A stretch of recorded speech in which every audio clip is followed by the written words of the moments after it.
Okay, so today we're going to be going over some corrective exercises and stretches that you can do to help correct a kyphotic posture. So the area that we really want to target in this is the thoracic spine. So that's going to be your upper back region. The first two things we're going to talk about are some different myofascial releases you can do with a foam roller. So first off, we're just going to simply roll the thoracic spine, so the upper back. You're not necessarily rolling the spine, but more so the muscles surrounding it. For this, you really want to set your core, make sure we don't have an arch in the low back.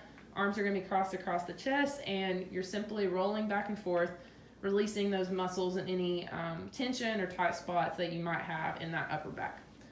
For the next movement, we're not going to be rolling. We're going to actually be doing some thoracic spine extensions over the foam roller. So this is a really great movement to help improve thoracic spine mobility. But what you'll see very often in clients is that they begin to arch their low back to kind of compensate for lack of mobility in the thoracic spine. We want to eliminate that as much as possible. We don't want to cause any issues in the low back. Again, really just targeting the upper back, working on improving our mobility there. Okay, so the next movement we're going to look at are just some kneeling T-spine rotations. So to get your client set up for this movement, again, we're going to have them kneeling with their inside knee, the knee closest to the wall, up. You'll see that we're using this foam roller, again, that we used for our last couple of movements. You want to have your client press their knee into the foam roller, which will then be against the wall. That's going to help decrease any potential movement from the pelvis and really isolate the thoracic spine. So as you can see here in the movement, we're going to start out with our hands straight forward. And just like you're opening up, he'll open up as far as he can, eyes following his hands, and then coming back here to the front. Okay, for our next movement, again, just like the last one we talked about, we're still working on getting our client out of that rounded forward kyphotic posture. So we're going to move them in the opposite direction just to kind of open those muscles up and stretch them out a little bit. So these are called shoulder dislocators. You can use a lot of different pieces of equipment for this. Here we're using a lacrosse stick.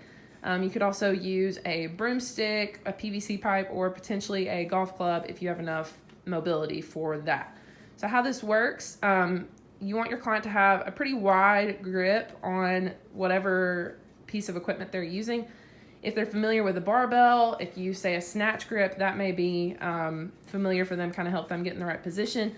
And once they're in that position, all we're going to do is simply rotate from the front all the way to the back. We want to be real slow and under control in this movement. Make sure our shoulders aren't, or our traps, aren't shrugged. We're really working on isolating and opening up those muscles in the front of the chest and in the shoulders.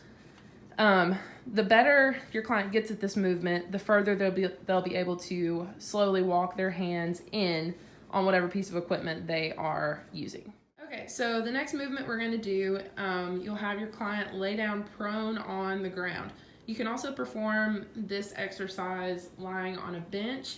Might give you a little bit better range of motion, but if a bench is not available, the ground will work just fine. So the first thing we'll do, we're going to have him perform some prone Ys. So his thumbs will be up, his arms are in a Y position, and he's just raising his arms as high as he can. Again, your mobility is going to be the limiting factor here. So if we have limited mobility, limited strength in that upper back region, that's going to kind of dictate how far you can go. After that, we're going to have him scoot his arms out to more of a T position and perform the same type of movement.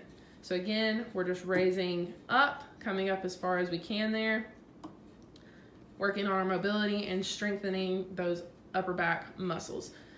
Sometimes if we have clients who are really weak in the back in that region or have really limited mobility, the T especially is a hard movement to do, so we can modify it a little bit, bring the elbows into just about 90 degrees and do a W instead. So same type of movement, we just now have our arms in a little bit and elbows bent. Last stretch we're going to talk about for improving a kyphotic posture is actually going to be a hamstring stretch. So that may sound a bit strange, but oftentimes with kyphosis, you're going to also have an anterior pelvic tilt, which can shorten and tighten the hamstrings, causing other postural issues. So what we're going to do for this hamstring stretch, you're going to have your client place their foot on either a ledge or just up against the wall if you don't necessarily have a ledge to work with. We want to keep that leg as straight as we can, and then you're just bending forward, feeling a good stretch in the back of the hamstring, and then coming back up.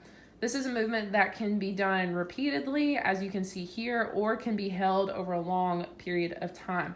The reason we bend forward, because you do get a bit of a stretch in the hamstring by just standing there, is because leaning forward like that forces the pelvis, if it is anteriorly tilted, to rotate back posteriorly just a bit, enough to stretch those hamstrings out.